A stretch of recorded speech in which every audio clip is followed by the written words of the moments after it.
Welcome back to the Eye of Jupiter Live. I am your host, Tom Franklin, and this week we have on Jen Kurz from the She Squatchers. I'll get there. That's one of those tongue twisters. The She Squatchers is on with us, and we're going to get into what she does and how she came to doing that, what she's found out, the things that she, her investigations and things of that nature. A little bit different today. There is two links. You will see there is a vertical link and there's a horizontal link. If you want to come over into the chat, join us on the horizontal link. The link is in the description if you happen to be on your phone, and you can go right down, right below the first line. You'll see the link for the horizontal chat. So do me a favor and go on over and click there. If you want to come in the chat, the more the merrier. The same thing with Facebook. Normally I just say join us, but I actually put the link in today. So if you want to come from Facebook and come directly into the chat, you can come and do that as well.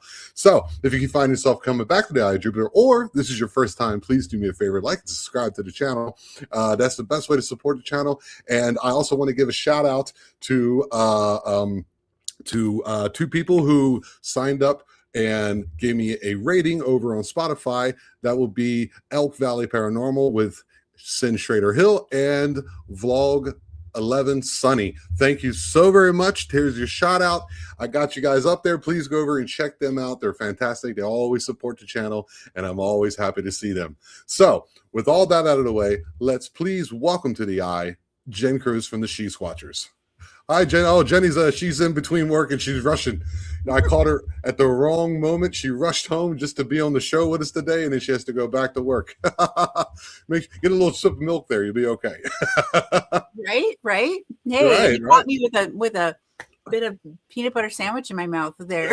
Yeah, I have some bad timing sometimes. I should have looked down in the green room and seen that because I know you mentioned it. So, which state are you coming to us from today? I'm in Minnesota, Moorhead, nice Minnesota. Nice and it cold. Currently -2. Oof. Oh, I don't want to be mad. I don't want you to be mad at me. It was 87 degrees down here today, so nice and warm. I know everyone gets so mad at me. Jen, please do me a favor. Introduce yourself to the people. Tell them a little about yourself, what it is that you do, and where people can find you. Absolutely. My name is Jen Kurz. I am team leader and founder of the She Squatchers, which is an all-female Bigfoot research team. But we don't just go looking for Bigfoot. We look for everything, all the cryptids, all the ghosts, all the entities, every folklore, everything. We are all psychic mediums, and that's kind of our niche into getting a little closer and having more experiences than the average person probably does. We have a little edge on that. So, okay. I think so we've been going at it since 2015, and I can't believe it's been that long now. That we've been looking for Bigfoot, and it's been just an amazing adventure for us. Fantastic. And for me, to be able to go out looking for Bigfoot with my best friend and have all these little adventures has just been the highlight of my life for quite a few years now. I don't actually take real vacations. I just spend my time off doing this. So I might be in Mexico visiting you at some point. Oh, sure. Come on down. I mean, if you want to, I'll hook you up with a good hotel. I speak some Spanish, and it's a very nice place. I live in a place called Campeche, and you can come down and look at some pyramids if you'd like. Oh my gosh, I would freaking love that. Yeah. So do you have a website? Do you have a Facebook page? Where can people find you? We have a website, which I need to update really badly because it's old. I haven't done anything with it for a while. SheSquatchers.com. Just a heads up, Tammy is still listed. Tammy was with us for quite a few years, and she's left the team. Real recently, she decided to, again, we use our time off to go and do these adventures. And she decided that she wanted her time off to do some other things for a while. So she stepped away from the team for now. Okay, so how did this start for you, Jenna? Were you Jen? Excuse me. Your partner is Jenna. Jen and Jenna. What do you guys are? JJ? What is this? Good times? What's going on here? We're both Jennifer. Actually, we're both Jennifer. But when we first started out, it was just the two of us, and people knew us as the Jens. We were both Jen. Okay. And then that was working really well until people were trying to talk about us. And then to differentiate which Jen they're talking about was becoming difficult. So her nickname as growing up was Jenna. So she just decided to be Jenna. so that they could differentiate between the two of us. Okay, that's fair enough. All right, so one more time, just a little bit of just a little update. I know we just started the show, so I see Scranda Sophia. Hello, hello, welcome to the show. Please do me a favor if you want to get into the chat and you want us to conversate with you. You can write on there and say hello. Thank you very much, and I'll pop you up there. But if you'd like to converse with us, please do me a favor. Go over into the horizontal. So if you go into the link down below, you will be able to come right on over and talk with us. Thank you so much. I don't think people can see each other. There's this new version on which you can do two simultaneous things at the same time. So Jenna, you are the in German they call it the Versuchskaninchen. We'll call it the canary in the coal mine. Thank you so much for being that for me today.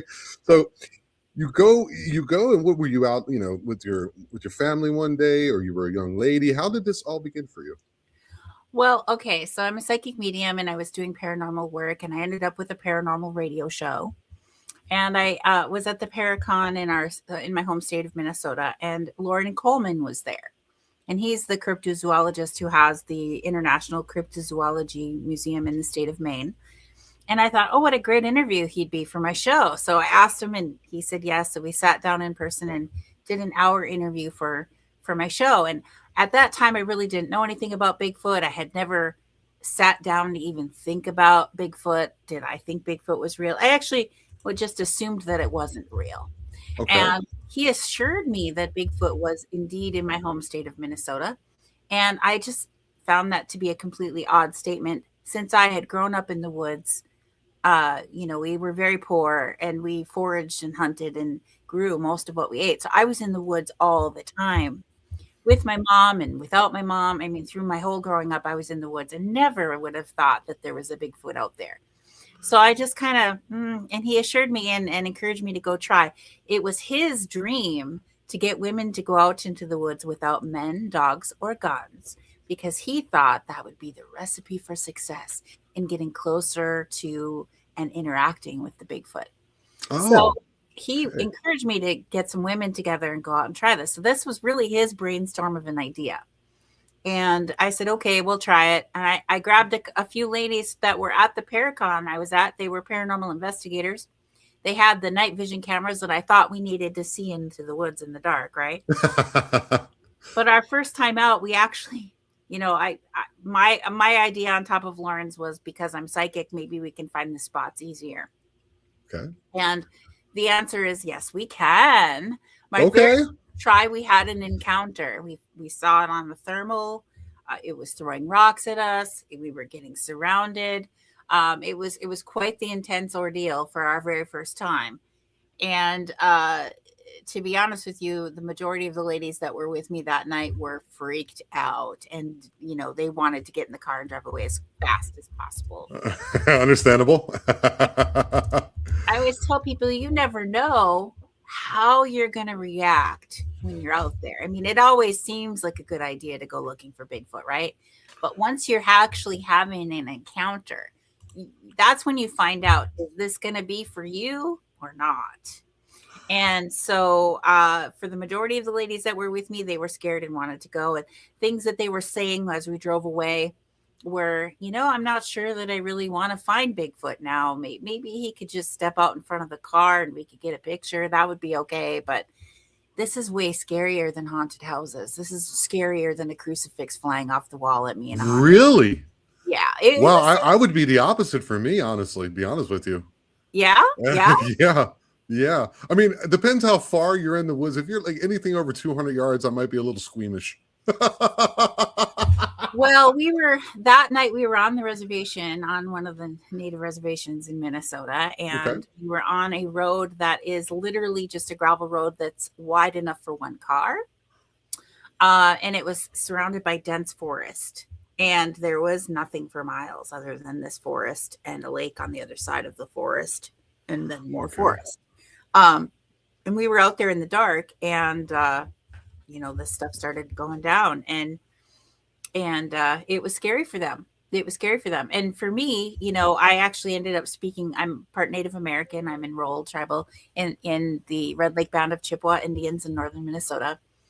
And I do speak a little Ojibwe. I'm not fluent, but I get by. Okay. So I started to speak out loud in the Ojibwe language to Bigfoot. which my elders told me to do, Interesting. and it all stopped. So for me, I was all excited, like, hey, it worked, it worked. And I was just thrilled. Well, these ladies that I had with me had no idea what I had just said or that it was reacting to what I just said. And they're just like, let's get out of here.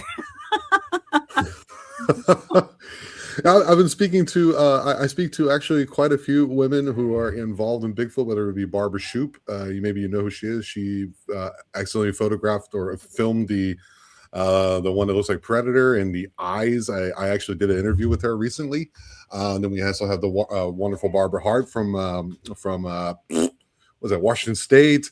Then I have on Waiza, who is a Native American herself, and she has a channel called Northwest Native Tracker, and she talked about her, her, what is it, like it's like a rite of passage kind of situation, and she's the last to do it in her tribe in her interactions with the Bigfoot people, or the forest people as she calls them. And I think it's wonderful. And I had on Tom Contrell, and he said he believes that that females are the best at it because you guys have this this motherly sense of nurturing and things like that, which they seem to be rather calm with, instead of this man rah rah rah going out in the woods stuff. So yeah, I think that's very interesting, and I think it's pretty cool that you decided to do that.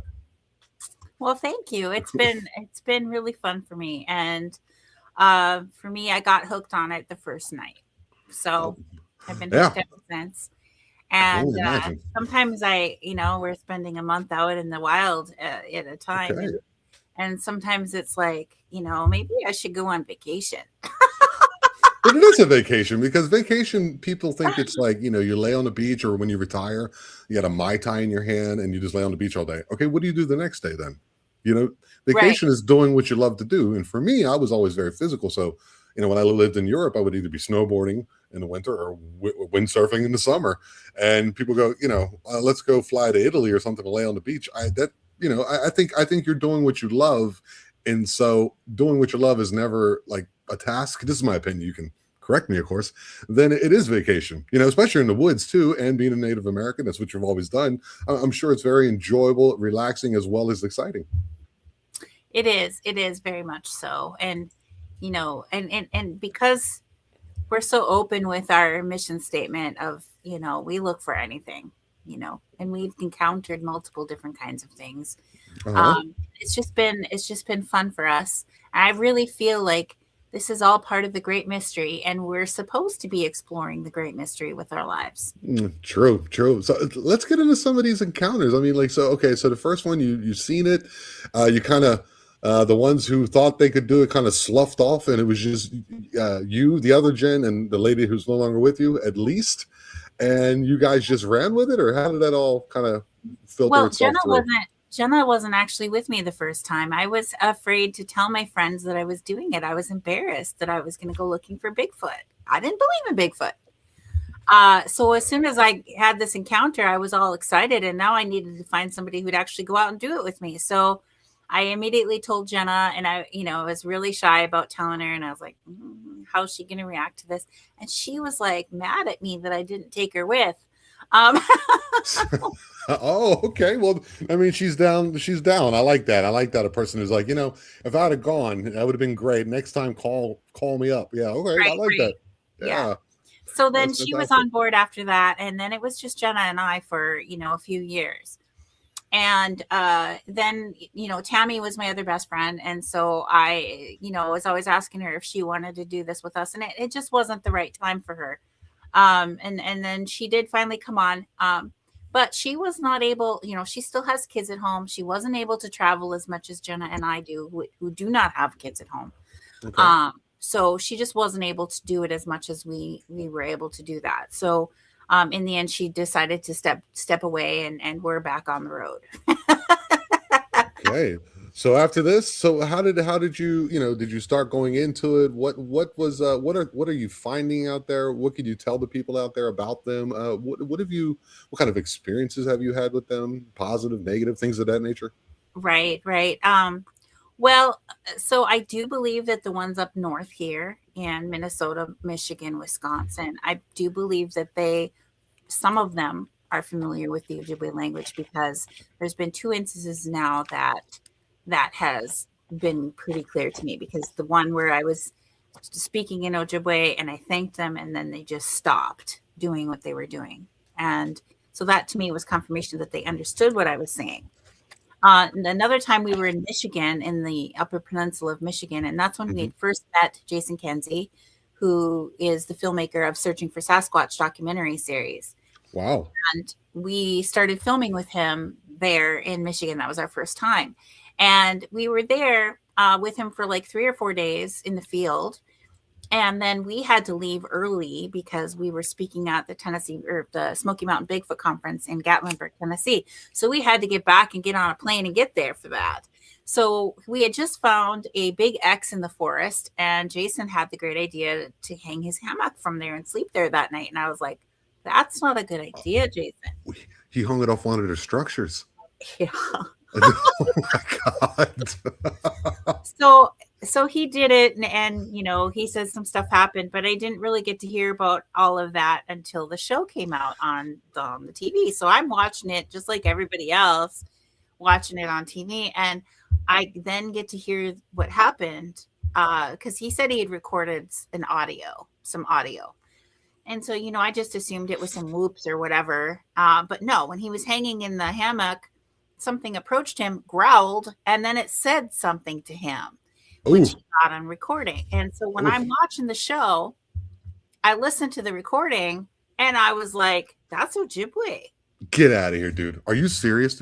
I'm serious. And so I immediately called Jason. I'm like, Jason, that's Ojibwe language. And I don't think that he believed me.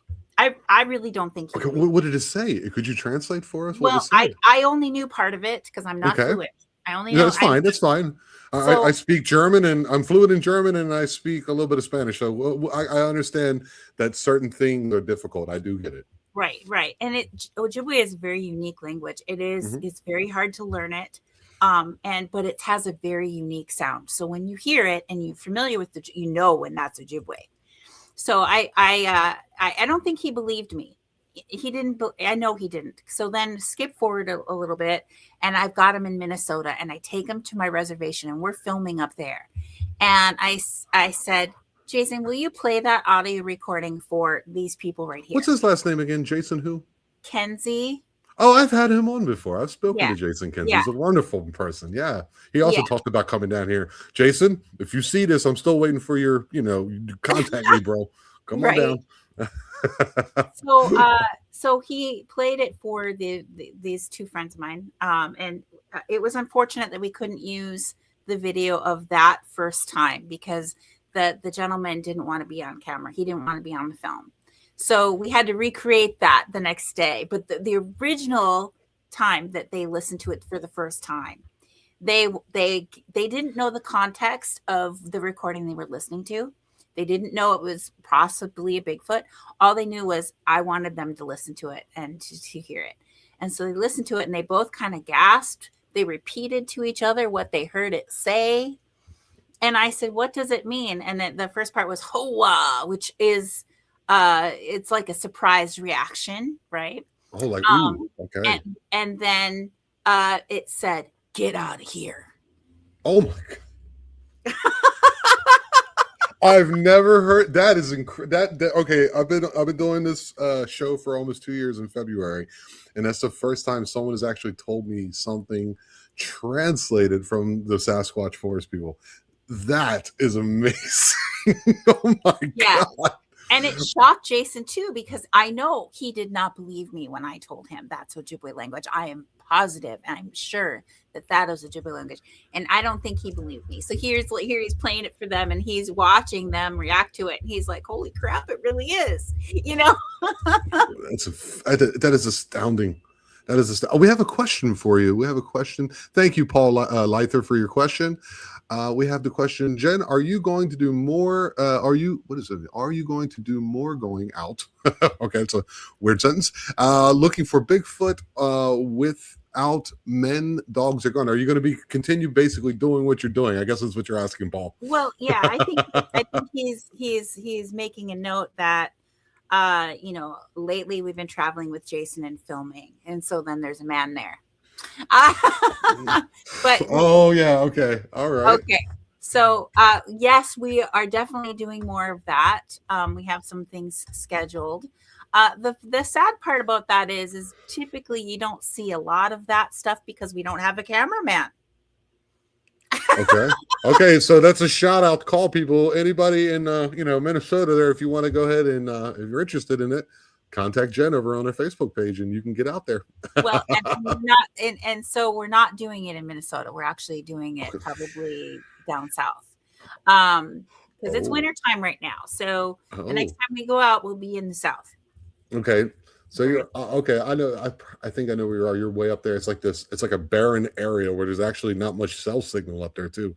At least I don't know the name of it, but it's an area of that part of where you're from, the Midwest there, that is super cold, no cell signal, and it's just kind of like just goes on forever. All right. Yeah. So what have you other than them saying, "Hey, get out of here," which is one of the most astounding revelations I've ever heard on this channel. Thank you so much for sharing that with us. Tell me about your second encounter. What was that like? Oh my gosh. So I kind of skip over the ones that were just kind of where I saw something moving and I go into it and then I get to this. We found a den-like structure in Minnesota on my reservation. And so I do this thing that I call geographic remote viewing. And it's different than remote viewing because I'm actually looking at satellite imagery.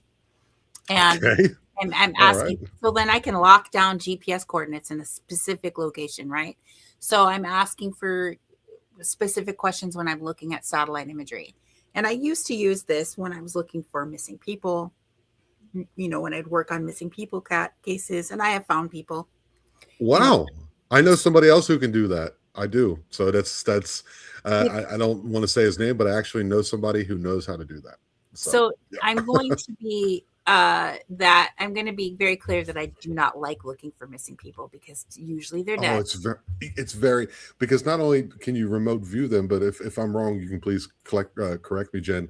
There's a part in which you connect to their emotions at the time of whatever's happening or has happened, yes. Right? And it's very taxing upon you.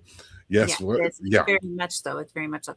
I saw that question about it looking at Google Earth as remote viewing. It's okay, you're looking at a location, yes. Mm-hmm. But what I'm talking about is a psychic tapping into a location. So I specifically am asking, are there any Bigfoot here? Show me the Bigfoot. Show me where there's evidence of Bigfoot.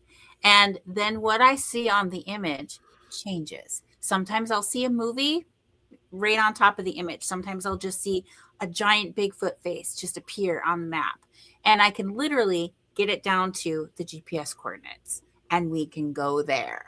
So this is what we did. And so the first time I did that on my own reservation, I found a spot that I was like, ooh, there's an aggressive male. And I can tell sometimes what their disposition is. I'm like, aggressive male, don't want to meet him. That's his territory right there. So I asked for Bigfoot evidence and this whole area like lit up this golden light color. And so I marked that. And I knew for a fact that there was something there. And this was the first time I had done this with Jenna. She was unfamiliar with this whole process, but I was very, very accurate in my previous things that I used it for. And so when I saw it, I knew there was for sure something there. So we drove there. Okay. And this was an unmarked, you could see that it was a trail on when you looked at the satellite imagery, you could see, but it was an unmarked road. It wasn't even a minimum maintenance road. What it was I didn't know if we could drive on it or not until we got there. So we went there. I discovered that we could kind of drive on it. And when I say that, I mean, I really scratched the crap out of my car driving on that trail. Okay. Be careful now. And there was literally trees going across my car. So if you have a nice car, this would make you cringe. I don't, so it's no big deal. My truck looks like it's from World War II. We drove this trail and I'm looking at, and I still had signal. So I'm looking at Google satellite imagery as we're driving and we're like this blue dot traveling on this trail. And then I was able to see when we were right next to the space that lit up as Bigfoot evidence that we could collect. So I'm like, stop the car. here we are. I said, if we get out and go to the right about 100 feet, we're going to be in the territory of that aggressive male. Let's not do that. But to the left, there's going to be some evidence that we can collect. And Jenna's like, and my whole I think I like her already. I don't know why, because that was such a real, like visual for something. and so my whole my whole method of idea for this was to find them, drive as close as you can get, jump out of the car ready to go, and go straight for them. Right? That was my whole idea. That was my plan. I had everything ready. Jenna's and we had Nikki with us, and Nikki is a former member of our team. She's since passed away. But she was actually the one driving, and she wasn't feeling that well that day. So she was just going to stay in the car. So Jenna is very much of a caregiver, caretaker type of person. I am too, but Jenna's a little bit more, are you okay? And so she's like, do you want to use my Netflix? And I'm like, Jenna, come on, let's go. And so I'm waiting for her to get her stuff ready. And I was so annoyed. I'm not even, if she was here, I'd still say that. I was so annoyed. Anyway, so I start looking into the woods to the right where that aggressive male is, thinking, maybe I'll see something if I just stand here and look. And I thought I saw something, and I like something fell in front of me, like a little rock or whatever. And I was just like, okay. And then at that moment, Nikki says, I think I see something out there. And she's looking to the left where the Bigfoot evidence is. And I'm like, duh, Jen, don't go towards the aggressive male. Go look where the Bigfoot evidence is. So I go to the other side of the car and I start looking. And I see dark colored something moving back there. Okay. And I'm like, come on, Jenna. And I start walking into the forest away from the car by myself. And to me, this was going on in slow motion because I'm like, come on, Jenna. And I'm getting kind of mean about it. I'm like, right now, because I didn't want to walk up to a Bigfoot by myself. Right. So I was kind of rude. And so here she comes. And this is really funny because it was, I don't know how many years ago, and I wish I remembered which podcast we were on at the time. But Jenna literally said on a podcast one time, it was like she knew there was going to be something there. She walked right to it. And I was like, Jenna, did you just hear yourself? I said, there's going to be something right there within 100 feet of the trail. There's something right there. I saw it on the remote view. But again, Jenna didn't really know anything about remote viewing at that time. And this was her first experience with it. And so after that, she was more of a believer, obviously, because we walked right up to this humongous structure that was den-like. Okay. It wasn't just a teepee or an X. It was literally a den. And it is made of trees that were stacked, and the branches of it were weaved together just tightly. Nothing was tied and nothing was screwed or glued. I mean, it was literally woven together, and it was large. It was large, and it had a doorway, but no door. And there was like different aspects to it. Like the end of it that we walked up to, we called it the tower because it was like 2-3 stories tall. Oh, this is huge. Yeah, it was. Did you take any pictures of this? Absolutely. There's video on our website or on our YouTube channel. Oh, yeah. What's your YouTube channel so people can go? She Squatchers Official. She Squatchers Official, guys. Go over there, like and subscribe to her channel, and go and see what her amazing videos and pictures have come, so you can see what she's talking about. That is fantastic. Yeah, so you see this tower and you're looking, and you're looking at it, and you took some videos of this, and you just pop it up there, and you kind of like let people see what it is that you and Jenna do. Well, and there's more than that. So when we were approaching it, the part that we called the tower was the end of it. So if it was similar to like if you're at Walmart and they have an end cap at the end of the aisle, it was about that wide, and then it had about 5 feet tall and down. It was completely dark inside of it. And I felt like there was something in there. And there was like bushes growing outside of that area. And so as we were approaching it, the bushes started to move Okay. from something that was in there. And, Right. there was, we were moving these sticks to kind of get around to the other side of it. But I was trying to stay back because I'm like, there's something in there. And I don't know if I want to corner it. I don't know. I couldn't see into it, into that darkness. And then like the other, how tall it was, it was like there was foliage weaved in so that there were like levels of, Wow. it's weird. Anyway, It's so intricate. I was actually at an event one time, and I was going to play this video in my laptop for people to look at at my booth. And the guy that was helping me was actually an FBI guy, and he was there at the event, and I was having trouble getting it to go on to play on repeat. So he was trying to help me get my laptop to play it on repeat. So he's watching this video over and over again, and he's now not helping me. Now he's just watching the video because he's like, 1, 2, 3. It got touched 3 separate times. That bush got touched 3 separate times, and you're still walking towards it. There, He's like, I love that. There's so many people like that. There's I can't think. I think it was George Lunsford. He was down there in North Carolina, and he was up in the woods with Harley Owens, and he goes, "There's one right there." He goes, "What? You mean that shadow over there, like this shade, like underneath this tree?" And he goes, "That's one. I'm telling you." He walked towards it. It moved. He chased it. So I mean, I understand the sentiment, but not really.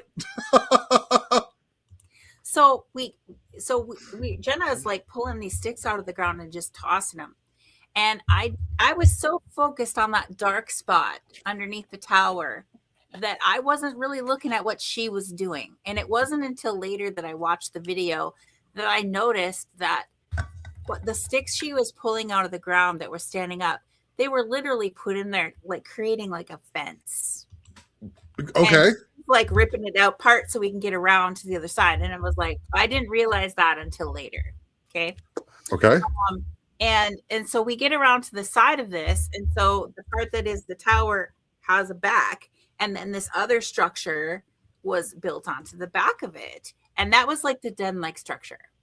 And it wasn't as tall, but it had a roof. And it had walls and this doorway, and it was rectangular shaped. And you could literally see that the trees are stacked on top of each other and then weaved together. And it was just bizarre. And Jenna's like, do you want me to go in there? And I was like, you want to go in there? I mean, the tower's right here. And I just felt like something had been in there. But so would you think to an untrained eye, say for somebody who just kind of walks about in the woods, would run across that and see that? Was it that like, recognizable, or so, like where it's like, what is that? Is it like that kind of shocking? So on my reservation, it's always deer hunting time because it's the law. Yeah, okay. It's the law. Yeah. And the way that they hunt is typically somebody's driving the pickup truck, and there are a couple of guys riding in the back of the pickup truck, standing with their rifles out, and they will shoot from the truck. Okay. So this easily could have been a way to hide, because you couldn't really see it. Couldn't really see it. And in the whole area around it, there were like sticks shoved into the ground in clusters, so that when you were like 25 feet away from it, you didn't even notice that it was anything. Right. They are the masters of like disguise. They are the masters of their domain. Right. And do you feel that if they don't want you to see them, that they can manage that to make sure that you don't? I do feel that they can hide. Whether people talk about cloaking and things like that, I don't know that they can do that. I don't know that they can't do that. I do know that they blend into their environment very, very well. I think a lot of times they just lay down and be very still as people walk by. I think it's or they just sit like this, like a little stump. Yes, where they kind of like crouch down into a ball, and you might even think it's like a boulder or like a mossy stump or something. I've Yeah, heard of that before too. yeah, That is fascinating, and I also imagine, being in northern Minnesota on any type of wooded area, no matter how dense it is in the summer, it's more visible to see through the forest. So they can actually, if they can make a structure where it kind of like from whatever angle you're looking at it, you still can't really tell unless you get up on it. That is fascinating, and that means they're forethinking and just incredibly intelligent. Would you say so? I think they're incredibly intelligent. I mean, the fact that they're not attacking people tells you that they're intelligent Okay. because they know we're dangerous. Okay, so in your folklore of your tribe and your First Nations people, is there anything in there? Because I always love to ask people who are, Native Americans, of course, if there's anything in there that kind of connects your bloodline and your lineage to them, especially if they're speaking or understand the language that you guys are speaking. Is there anything in your folklore? Absolutely. I mean, there's lots of stories about the Bigfoot, but the one thing that I think is probably the most prominent is that we have what's called the seven sacred teachings of the grandfathers. And these are the seven teachings that they live by. And these are as sacred to the Ojibwe as the Ten Commandments are to the Christians, okay? Okay. And so each one of the seven sacred teachings is represented by a known animal. So, like, love is represented by the eagle, humility is represented by the wolf. So, each one is represented by an animal, and honesty is represented by Bigfoot. Wow. Thank you for that. That is some cool information. So, to the Ojibwe people, mostly the traditional ones, this isn't a maybe Bigfoot exists. Bigfoot absolutely exists. It's not a maybe. Bigfoot is as real as an eagle, Right, as right. real as the wolf. So we have a question from my wonderful moderator, Pamela Stefan. She's always a big help. Have you ever experienced mind speak or something similar as a medium? So, in a way, yes. So, when I'm remote viewing locations, doing the geographic on the satellite imagery, sometimes they'll be like, shh. Oh my God. And they're literally telling me not to tell people that they're there. And I respect that. I don't I think say. you have to. I think you have to. I do. That's very interesting. And then other times they're like waving at me or they point, we're going this way. And so they're literally, it's sometimes interactive when I'm remote viewing. It's interactive. And so I it's winter here, so I don't get to go out much, but I do interact with other Bigfoot researchers in other parts of the country who have asked me to remote view for them. Wow. And I won't always do it. Number one, I don't have time to do it all the time. I have a job and a life and all that. And the amount of requests that come in, it takes time. And I have to be sitting where my phone isn't blowing up. I mean, I need time to look and delve into it. Also, a lot of people don't want to give you their hotspot locations for you to look at either. Like, I'm obviously how many states away? I'm not coming over there. So it's so funny. Anyway, so there are some that give me their GPS coordinates that they want me to look at, and I look. And that's an interesting way of doing it. That's such an interesting way of doing it. I'm sorry, I have so many questions over here, but you just have this information, and everyone, I might have to have you back on. We're 40 minutes in, and it feels like it's been seriously 10. So yeah, please. I have to ask this question. It's getting to me. So how about Dogman? You say you looked for all type of cryptids. What about the Dogman, and does that represent anything in the views of your Native people? So the Dogman is something that I've just recently become interested in, and I've been feeling very cautious about the Dogman. And it's time for me to put that down and just really start looking. Recently, I started working with the elders on my reservation. Actually, literally last week, I got to spend a whole day in the nursing home working one-on-one with the elders. Oh, beautiful. And they're the ones who have the good stuff. They got this, they know, right? And so last week I was literally meeting them, and now I have a list of questions to start asking the next time I'm there. Oh, okay. You got to take that notebook with you. I know. I understand. Oh, so Um, you're in. So what did you hear anything? Did you get any tidbits you can maybe share with us? well, I haven't been able to ask them that yet. I was just getting to know them this last week, and so now next time I'll start asking the questions that I have about Dogman, because the elders are a little bit skittish about sharing the wisdom with people that they don't know. Okay, So apparently you're well known. I didn't know. I'm sorry. I don't know. Some a mountain and a hole in a hill, or yogurt from milk sometimes. But Sasquatch Mama, very nice, Mrs. Chris. How do you say your name? Is it Cruz or Cruz? Cruise, like Tom Cruise. No, Tom Cruise, but it is German, so Cruz. Could you please elaborate about your experience on the Randy Bauer property? I don't know anything about that. Maybe you can say something to that.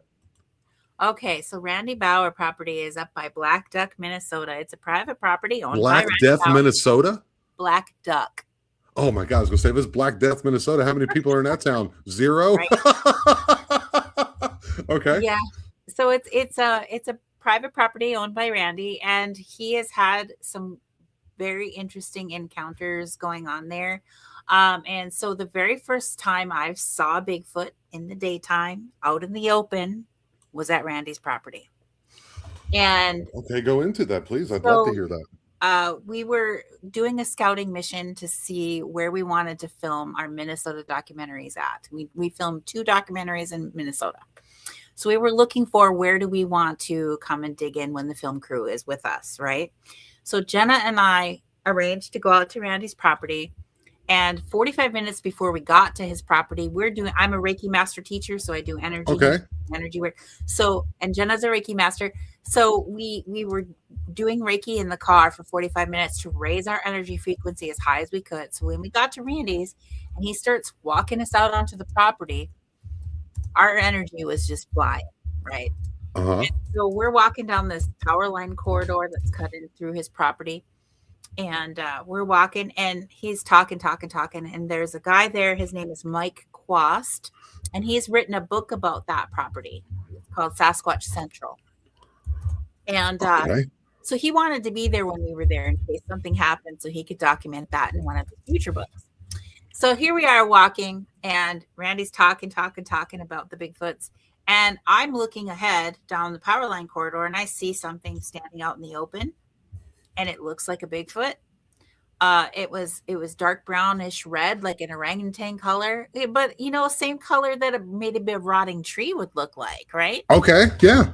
And so it was just big and standing out there in the open, and I'm like, well, that looks like a Bigfoot, but that can't be a Bigfoot, because Randy would be saying, hey, look at the Bigfoot right there. And he's just talking. And so I'm walking with them, and we're walking toward it, and I'm watching this thing going, it's got to be a dead tree. It has to be. I'm not going to say anything. It's got to be a dead tree.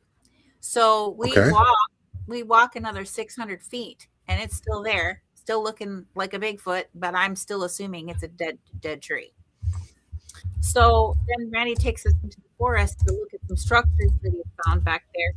And we come back out, and he's showing us the hairs that are stuck on this one power pole there.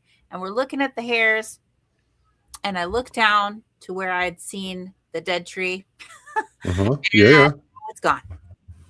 There is nothing there. And was the hair of similar color? Yeah, it was. Okay. And those hairs were sent off to Darby Orcutt, who's doing the DNA genome study at the North Carolina University. And he actually say it again. I'm sorry. Say it again. Who was it again? Darby Orcutt. Oh, I know this. I know of this. I had a gentleman. It's the North Carolina state, correct? Yeah.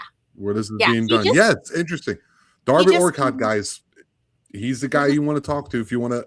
We're trying, Jen, I'm sorry. We're trying to figure out this mystery because we know the government knows. They won't tell us because that means they have to then give them rights and protection, and all the, the timber industry, everything will be destroyed. So they're not going to admit to it.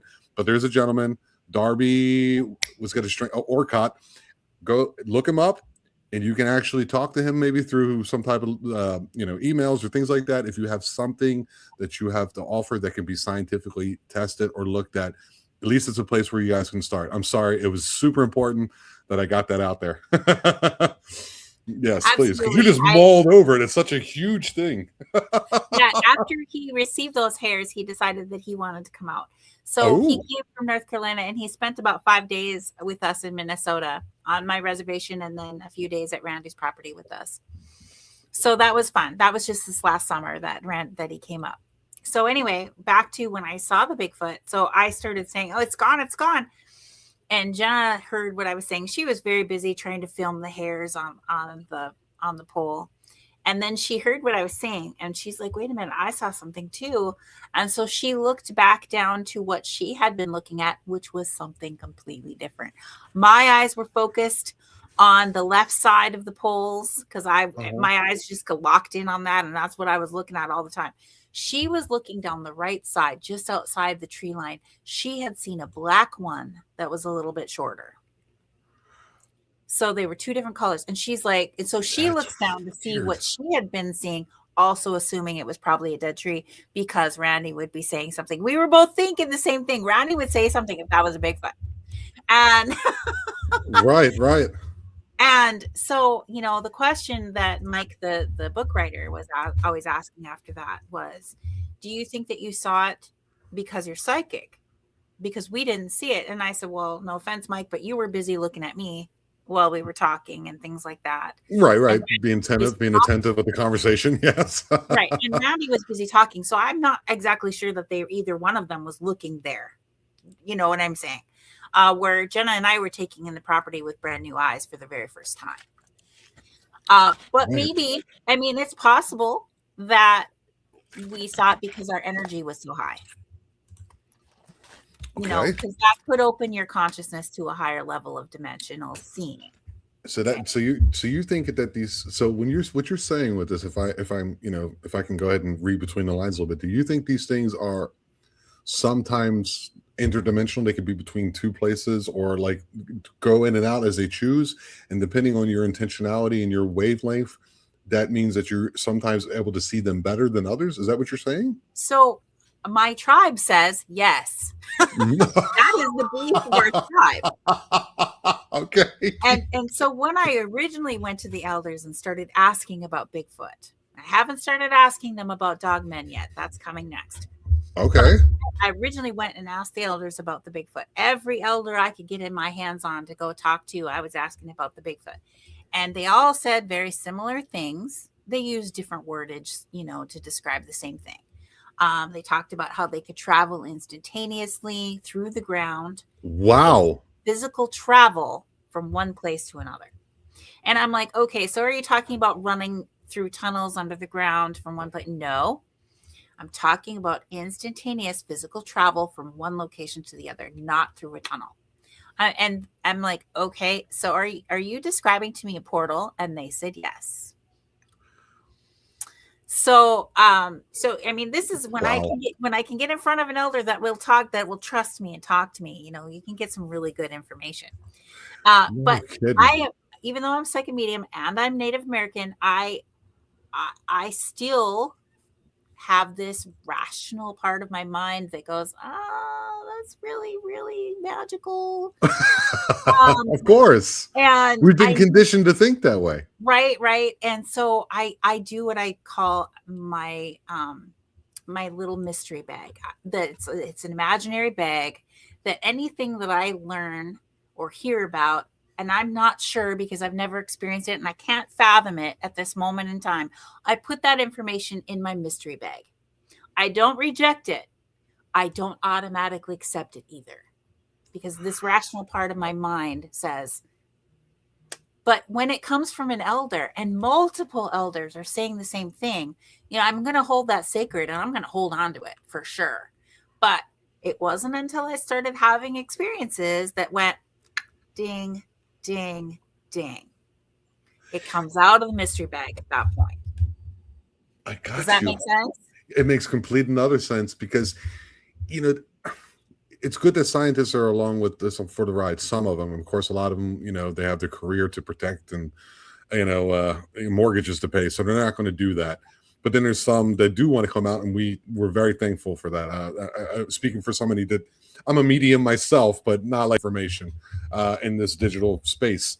And I think I think there's a disservice held by people who have yet to have these experiences or haven't had these experiences. You need to listen to the elders, because a lot of times they're going to say something that will line up with something that you've actually seen. And then like you're saying, putting two and two together. So that is fantastic information. So one more time, guys, this is the first time we're doing it. If you're over on the vertical, so you see us this way, and you want to chat, come on over to the horizontal. The link is in the description within the YouTube video you're watching now. Sorry, Jen. It's my first time. I got to make sure I get them all out there. So people are going over here on the side. It's like, is this who I think it is? I guess. And I go, I don't know. Jen, your intelligence is intoxicating. Oh, thank you very much, Bigfoot Truth 5281. That's very, very sweet of you. Thank you. Northwest Native Tracker, Owiza. So happy you came to join us today. I'm so glad to see you. Big Squatch Mama, welcome to the channel. Welcome to the show. Sorry, kind of going through a little bit here. We're about 10 minutes out, and you got to at least semi-promise me that, Jen, that you will maybe come back on again, because I think we have more questions than we actually have stories to be telling today. But it is incredible. It's incredible. So what would you say to somebody? I will subscribe. I'll take it. I will, but maybe you can say I did. What can you tell somebody who is a skeptic on the fence? They might have seen the Patterson Gimlin film, or they've knew somebody who's seen something one time. What would you say to them to make them kind of maybe think of it in a different light? I'm definitely going to say I relate, because I didn't think Bigfoot was a real thing either, but it wasn't until I went out there and started having experiences of my own. And that, there's a saying out there that says, what you seek is seeking you. And so when you go out there with the intention of looking for Bigfoot, that's interesting. You also have to have a really good intention in your heart, because the native teaching on that too is you're not going to see him unless he wants you to see him. It kind of reminds me of the saying, when you stare into the abyss stares back at you. Mm-hmm. So that's like that sentence right there keeps me away from Ouija boards. So, okay, Jen, we're almost out of time here. We're going to start winding the show down. It's okay. I have some time. So it's you have some time? Oh, okay. Yeah. We'll go. I don't have to be to work. I don't have to be back to work for an hour, but it's like a. What do you do? What do you got? What do you got? Late shift or something? What are you doing? Well, I'm self-employed, so I work when there's work, and I would have just kept working, but I said to the client, I'm sorry, I can't get you in right now. I have to go do this interview, and then I can come back. You're living the dream, self-employment. I'm doing the same thing. I'm a tutor here in Mexico. So awesome. You and I are living the dream, man, because a lot of people don't have that. That's beautiful. Yeah. So this is incredible. So what's next for you? What is I know you're going to continue with your research, and you and Jenna, next time, maybe you can have Jenna on so I can meet her too. Hopefully everything works out. Yeah, I know. Sure. Internet's not working very well. I understand. What's next for you guys? Do you have any plans in the future? Anything we should know about? What we should look out for? Is there any books in the works? Things like that? I do need to write a book. I know. Keep hounding me about that. I do. I have so many things in my head that I need to share that are not even Bigfoot related too. So there's just so much that I need to do. I figured out that I tell stories better than I write them. So I have now started recording me telling the stories. You sound like me. You sound like me. And so that I can just type them out after. All my jokes, I used to sit down and I'm a comic. So I sit down and just like, okay, today we're going to write. There's people who just write. And then something's in there. For me, I hear it. And in my head, it's funny, but if I write it down, it's not as funny, or I don't remember it in the way I said it. So I have to listen to it 2 weeks later. And if I still laugh, then I know I can take it to stage. So I know exactly what you're saying. I swear. Very similar. Yeah. Well, we're looking forward to seeing that. I mean, you got to get down to business. You got to find time. You got to less sleep and more writing, Jen. Right. Well, definitely that. I know that this winter I will be meeting up with Jenna in the south, and we're going to be looking for Bigfoot somewhere. I'm not going to say where, No. And then in March, I'm speaking at the Serpent Mound Star Knowledge Conference in March, which is in Ohio at the Serpent Mound. And that is not Bigfoot.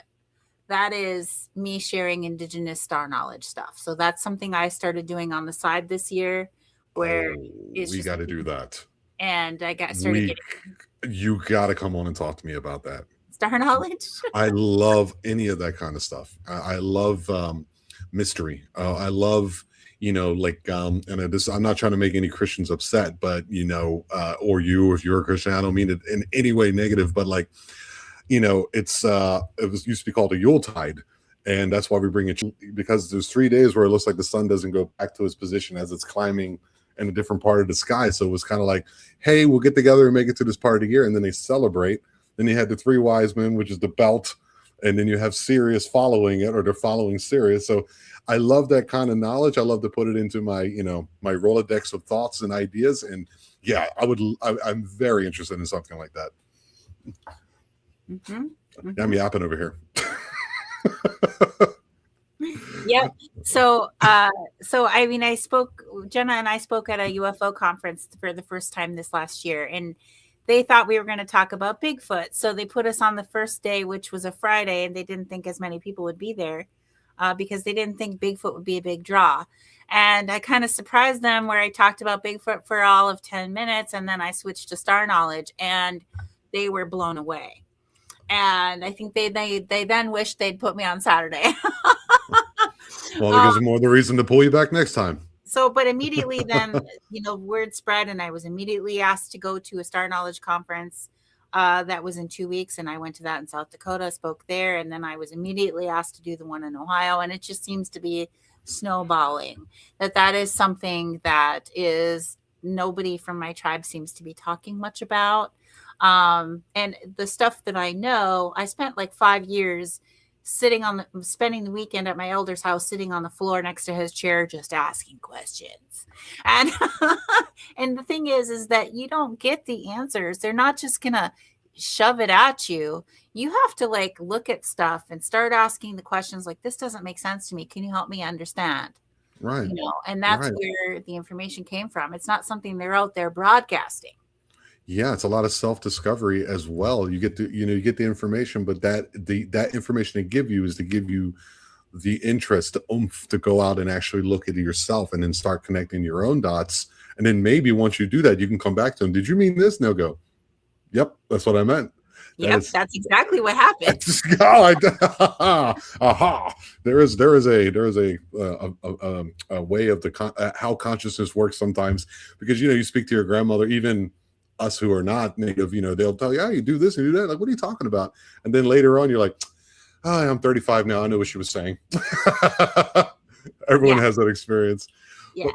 Well, I kind of wound it down. Jen, one more time, please tell everybody where they can find you, where they can find your website, your Facebook, your YouTube, and all the above. That way they can come and look at what you're doing. She Squatchers Official on Facebook and YouTube. SheSquatchers.com online.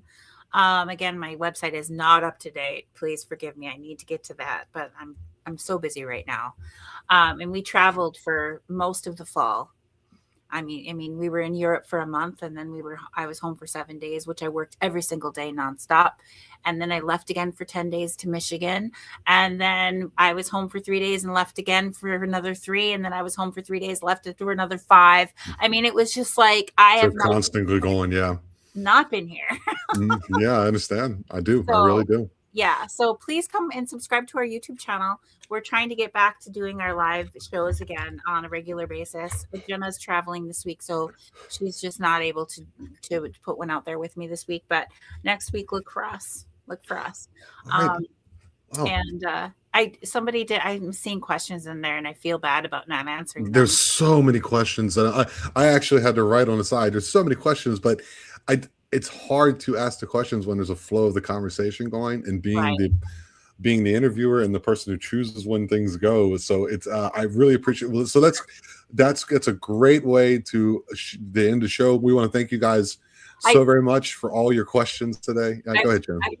I will say that Jenna and I are trying to come on and doing a live with just her and I so that people have the opportunity to ask us questions. So we've been trying to do more and more of that. Fantastic. I'm really glad that you decided to come on today.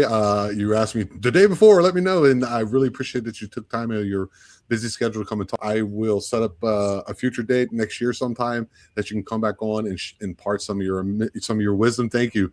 Great show tonight. I agree. Thank you, Jen. And it was a lot of fun, and thank you so very much. All right. Have a good night, everybody. Thanks for You coming. too. Thanks for being here. We are the remember, guys. We are the eye. We are aware. I love you all, and have a wonderful weekend. You have been watching the Eye of Jupiter podcast. Don't forget to like and subscribe to the channel and hit that bell notification so you don't miss any of your favorite interviews. And remember, we are the eye, and we are aware.